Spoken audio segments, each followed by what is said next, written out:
So let us solve the Schrodinger equation for a particle in a three-dimensional box of side L.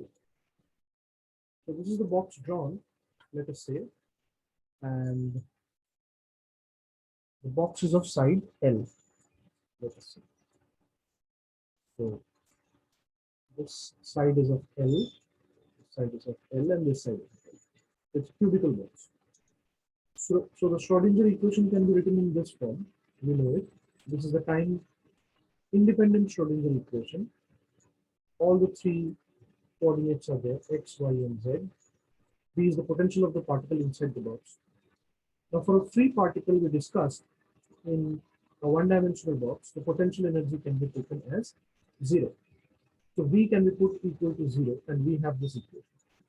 This equation is very, very familiar, or very same as compared to the particle in a one-dimensional box, except that in this case we have two more dimensions, that is y and z.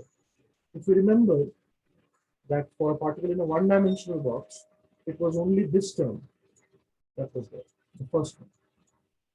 It had no y square, y, and z dependence. But in this case, since the particle is moving in a three-dimensional space, it has all the three dependencies. Now, if we recall from our previous lecture, the solution for a particle in a one-dimensional box, then the solution was something like this. Psi was, as we saw, it was root 2 by L sine n pi x by L. This we solved in detail using the boundary conditions and the normalization condition. So this was for particle in a one-dimensional box, where n was an integer and it can take values 1, 2, 3, and so on. Now we can generalize this result to a particle in a three-dimensional box. All we need to do is multiply the wave functions for all the three spatial dimensions. That is one for x, one for y, and one for z. The only difference is, in this case, it is only x. In that wave function, this x would be replaced by y and with z. And we are going to multiply all the three wave functions to get the final wave function. So this is our final wave function that we have written over here.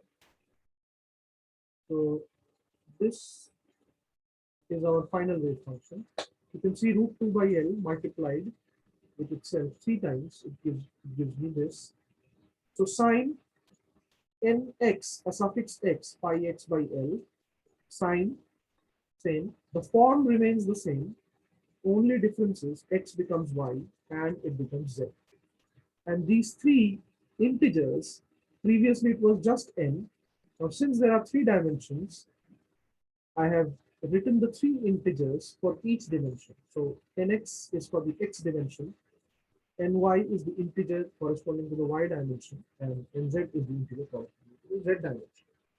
But the form remains the same, and this is the net wave function for a particle in a three-dimensional box, where nx, ny, and nz are again, they are integers starting from 1. And the energy, if you remember, the net energy of a particle in a one-dimensional box was the energy for a particle in a one-dimensional box. We saw it, it was quantized, and it was n square h cut square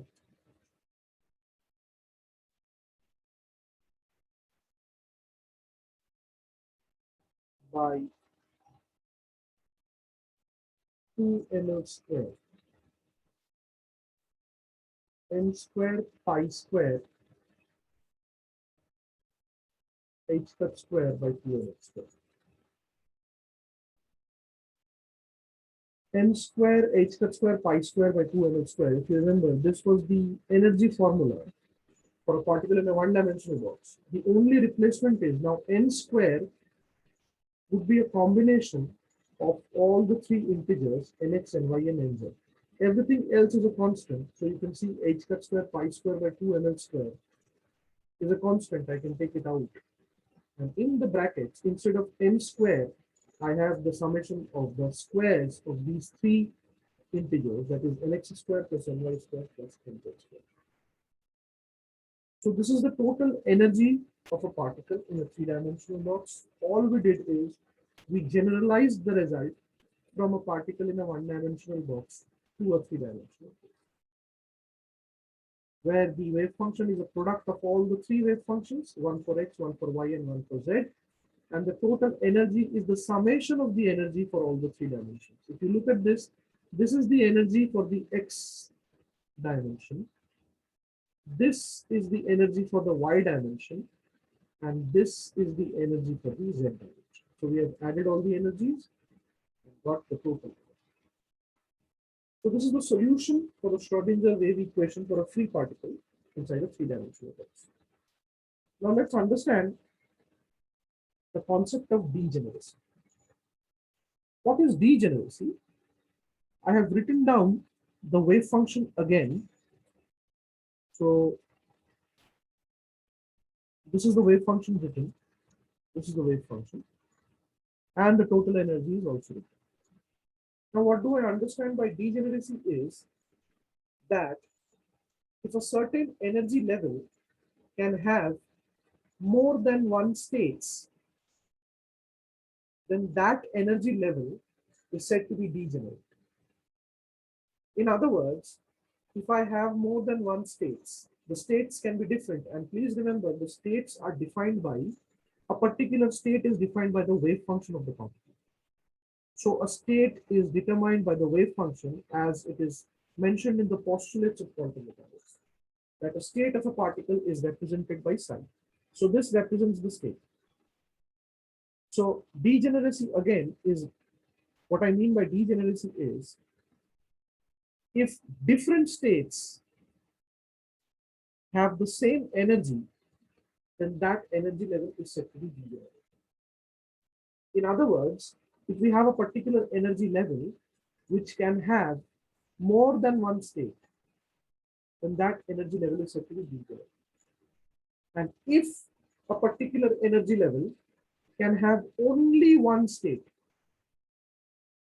then that energy level is called non-degenerate. So let us see the degenerate. Let us check the degeneracy for a particle in a three-dimensional box. So this is the energy for a particle in a three-dimensional box, and this is the wave function. So the energy of the ground state is what E111, that is the lowest value of Nx, the lowest value of Ny, and the lowest value of Nz, which are all equal to 1. So the ground state energy is E111, and if I put 1 over here, substitute the values, I get 3 pi square h square by 2n square.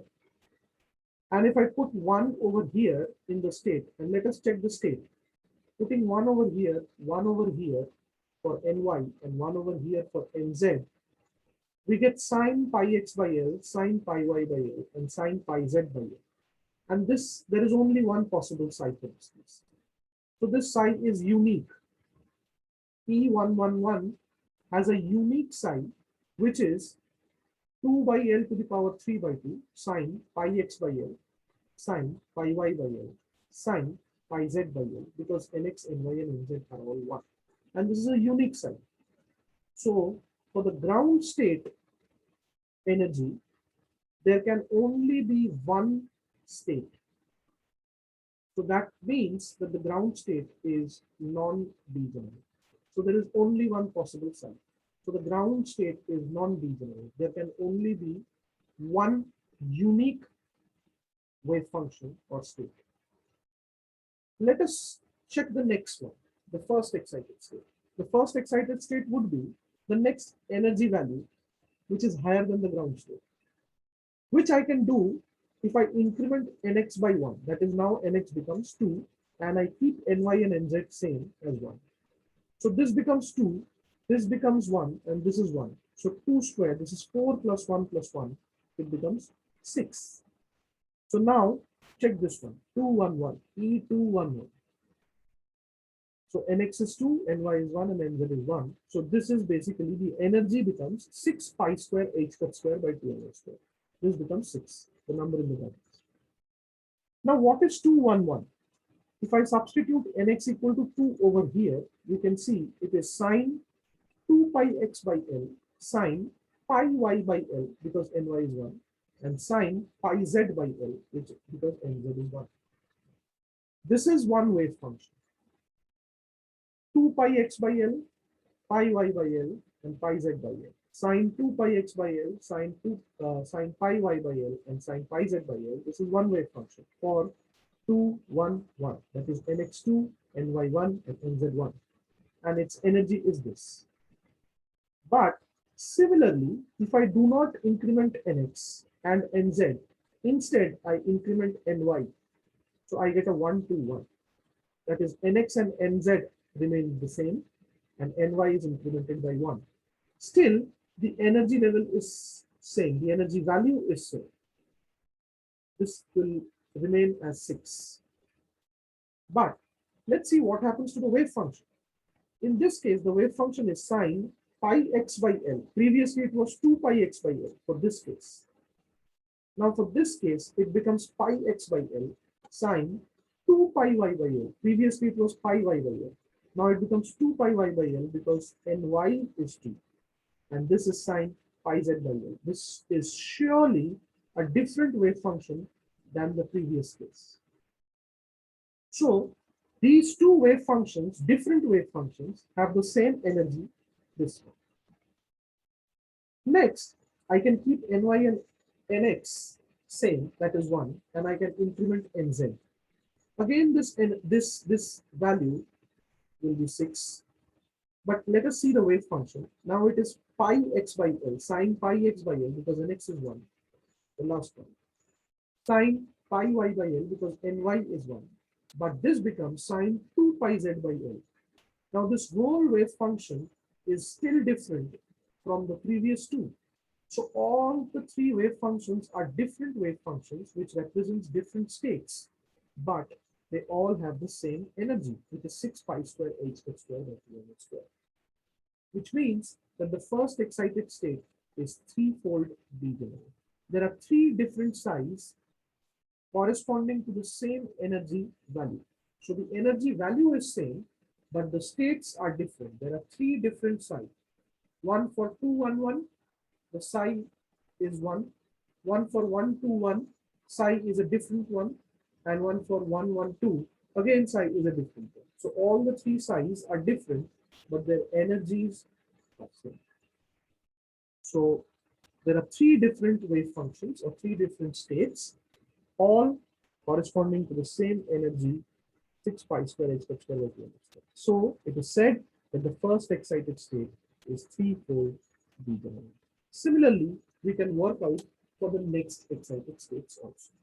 So this is how we work out the degeneracy of each and every individual energy level, just by looking at how many different psis can be there corresponding to the same.